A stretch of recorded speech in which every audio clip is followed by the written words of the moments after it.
Bismillahirrahmanirrahim. Nahmaduhu wa nusalli wa nusallim ala rasulihil karim, amma ba'd. Pada video yang sebelum ini, saya sudah berkongsi kepada para penonton sekalian akan doa yang diajar oleh Rasulullah sallallahu alaihi wasallam untuk meminta cahaya, untuk meminta nur daripada Allah Subhanahu wa taala. Dan ianya adalah sebagai suatu bukti yang bahawa Rasulullah sallallahu alaihi wasallam juga adalah manusia yang telah dicahayakan oleh Allah Subhanahu wa taala, yang telah disinarkan dengan nur yang sempurna oleh Allah Subhanahu wa taala. Maka di sini menunjukkan bahawa apa yang Rasulullah sallallahu alaihi wasallam ajarkan kepada umatnya, apa yang baginda sallallahu alaihi wasallam sampaikan, apa yang Rasulullah tablighkan pada umatnya, perkara itu telah pun disifati oleh Allah Subhanahu wa taala kepada kekasihnya Nabi Muhammad sallallahu alaihi wasallam. Bermakna setiap perkara dan setiap sesuatu yang diajarkan dan disampaikan oleh Rasulullah sallallahu alaihi wasallam kepada umatnya, perkara itu telah pun menjadi jati diri Rasulullah sallallahu alaihi wasallam.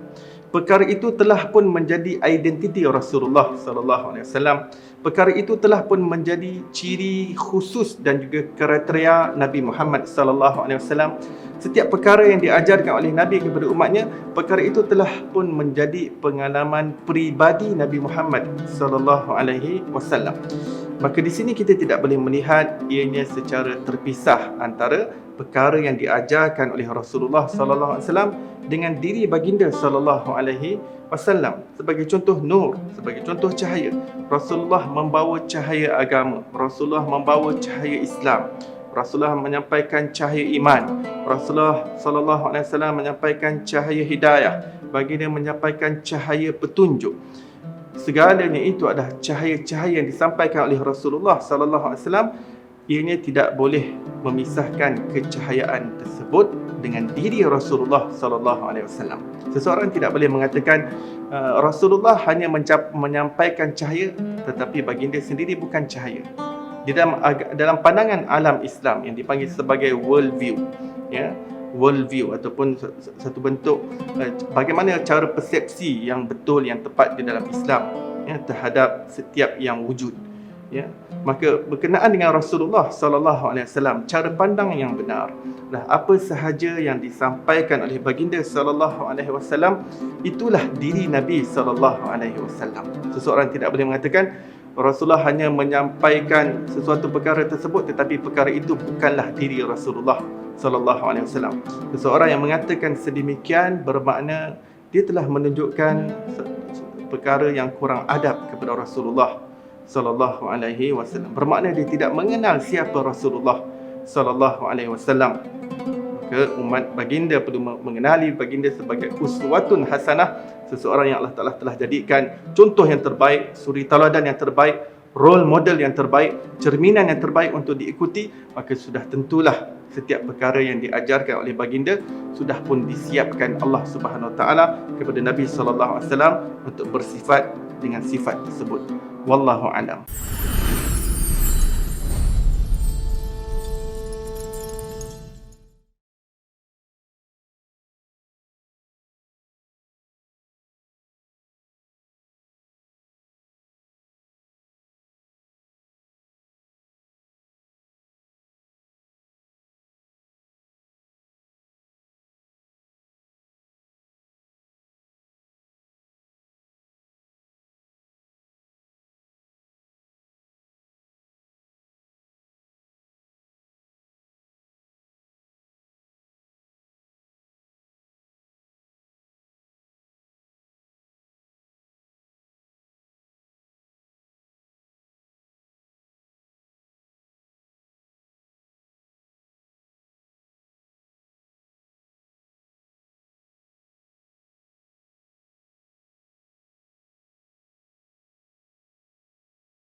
Apa khabar semua sidang penonton yang dikasihi Allah? Moga-moga anda terus ceria, terus tersenyum dan jangan lupa untuk berselawat kepada baginda Nabi sallallahu alaihi wasallam. Moga-moga dengan berkat selawat kehidupan kita akan dipermudahkan dan segala hajat kita akan dimakbulkan oleh Allah Subhanahu wa taala.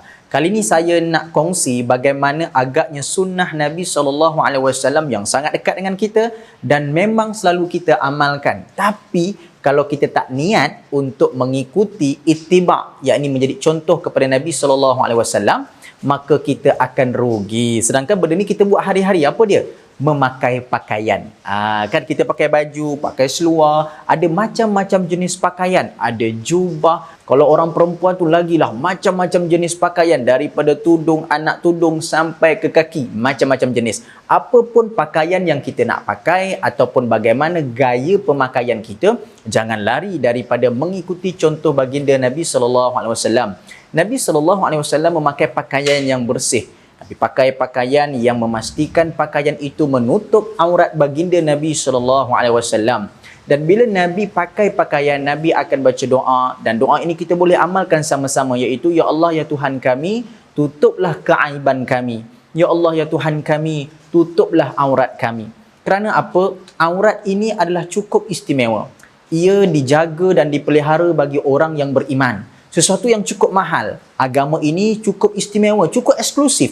Kita umat Muhammad cukup eksklusif, cukup mahal di sisi Allah Subhanahu wa taala. Maka sebab itu kita disyariatkan untuk menutup aurat. Bagi orang lelaki ada auratnya, bagi orang perempuan ada auratnya. Jadi menutup aurat itu bukan sekadar wajib, bahkan mendapat pahala yang besar. Kerana itulah yang diamalkan oleh baginda Nabi SAW. Bila kita nak pakai baju ni pula, ada pakaian-pakaian, warna-warna yang sepatutnya mengikut keadaan. Kalau zaman hari ni kita kata pakai ikut protokol lah, begitulah Rasulullah. Bila Rasulullah di rumah, ada pakaian Nabi. Bila Rasulullah dengan para sahabat, ada pakaian Nabi sendiri. Kalau Nabi bertemu dengan pemimpin-pemimpin besar daripada dalam ataupun luar negara, ada pakaian-pakaian yang khusus. Kalau kita hari ni pergi pejabat, ada pakaian kita. Pergi masjid, ada pakaian kita. Pergi bersukan, ada pakaian kita. Jadi bermakna kita ketika itu sedang mengikuti cara berpakaian baginda Nabi SAW. Dan kena ingat bagi orang perempuan ni, bila nak berpakaian, jangan yang menjolok mata. Jangan yang nampak megah sangat sehingga boleh membawa kepada fitnah. Begitu juga kaum lelaki. Kena jaga-jaga nak bergaya. Jangan sampai kita boleh tasyabuh. Apa itu? Kita boleh menyerupai orang-orang yang tidak disukai oleh Allah Subhanahu wa taala. Jadi pakailah pakaian yang cantik-cantik kerana Allah itu cantik dan Allah sukakan yang cantik-cantik. Jaga kecantikan yang sedia ada, perhiasi, indahkan lagi perhiasan kita dan insya-Allah kita akan sentiasa mendapat pengampunan daripada Allah Subhanahu wa taala. Jangan lupa untuk terus menyampaikan apa saja pesanan kerana Nabi berpesan kepada kita, balighu anni walau ayah, sampaikanlah dariku walau satu ayat.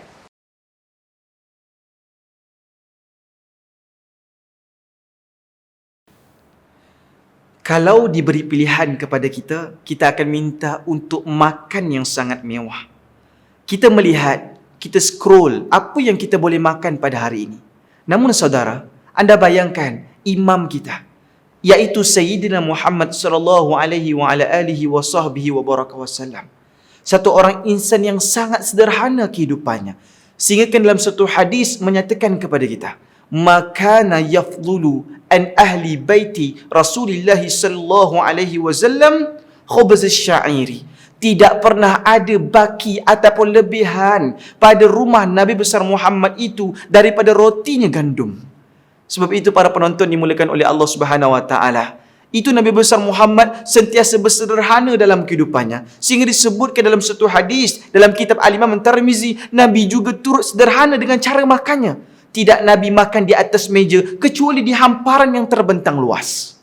Bukan itu juga saudara. Suatu saat dan ketika apabila Masyruq pergi menziarahi Aisyah radhiyallahu anha, mereka bertembung dalam suatu keadaan. Aisyah pada ketika itu dihidangkan dengan makanan yang sungguh sedap dan istimewa. Aisyah melihat tanpa boleh menjamahnya. Masyruq bertanya, "Wahai Aisyah radhiyallahu anha, kenapa kau tak ambil dan kenapa kau tidak makan?" Kata Aisyah, "Sesungguhnya apabila aku melihat makanan yang indah dan sedap ini, aku tak mampu nak makan sebab aku teringat 2 hari sebelum Nabi besar Muhammad itu wafat, beliau langsung tidak menjamah apa-apa makanan pun, saudara." Sebab itulah sebagai satu orang pengikut Nabi besar Muhammad sallallahu alaihi wasallam, kita dianjurkan agar bersederhana dalam soal pemakanan. Itu Nabi besar Muhammad tidak pernah merasai kekenyangan sepenuhnya sehingga tersandar dalam kehidupannya, kecuali dalam suatu hadis. Nabi pernah merasa terlalu letih sehingga Nabi makan dalam keadaan bersandar akibat keletihan, bukan kerana kekenyangan. Sebab itu para penonton yang dimuliakan oleh Allah Subhanahu wa taala, para guru kami juga turut memesan, satu orang yang tawaddu' itu bukan hanya pada dunia tetapi turut pada makanannya. Sebab itu, apa yang kita makan ianya akan menjadikan pada tubuh dan badan kita. Makanlah daripada sumber yang halal, jangan masukkan perkara yang haram. Sebab Nabi besar Muhammad sallallahu alaihi wasallam itu rela dengan makan yang sedikit berbanding memasukkan makanan yang haram dalam kehidupan. Barang siapa yang memilih berjalan dan meminta untuk sampai kepada Nabi besar Muhammad, maka hendaklah ia mengikuti sunnah Nabi sallallahu alaihi wasallam. Satu orang yang bersederhana dalam makanan, ianya pasti menyelamatkan mereka daripada kesakitan pada tubuh badan. Kerana majoriti daripada penyakit itu datangnya daripada makan yang bermewah-mewah. Sederhana itu bukan bermaksud Islam menolak kemewahan. Sederhana itu bukan bermaksud Islam menolak sesuatu keindahan dan nikmat dalam kehidupan. Sederhana itu untuk memastikan bahawa para pengikut umat Islam dapat mengikuti sunnah Nabi dan dijauhi daripada fitnah yang banyak. Kenapa? Apabila makannya banyak akan berlaku beberapa implikasi. Yang pertama, ianya akan banyak angan-angan, saudara. Orang yang banyak makan akan banyak angan-angannya. Yang kedua, bertambah malaslah kehidupannya. Kerana itulah barang siapa yang banyak makannya itu sebelum tidur, itu sudah hampir pasti dia tidak mampu untuk bangun tahajud, saudara. Dan yang ketiga, orang yang banyak makannya akan kuat syahwatnya. Oleh kerana itu, untuk menyusun kehidupan kita ini, Nabi seringkali menganjurkan kepada kita agar sering buat puasa sunat. Sederhana Nabi itu dibuat oleh seorang insan yang bercakap atas apa dia pesankan. Sebab itulah, jika anda ingin sihat, jika anda ingin menjadi seseorang yang dikasihi oleh Nabi, buatlah sunnah Nabi. Sederhana dalam pemakanan. Balighu anni walau ayah. Sampaikanlah dariku walau sepotong ayat.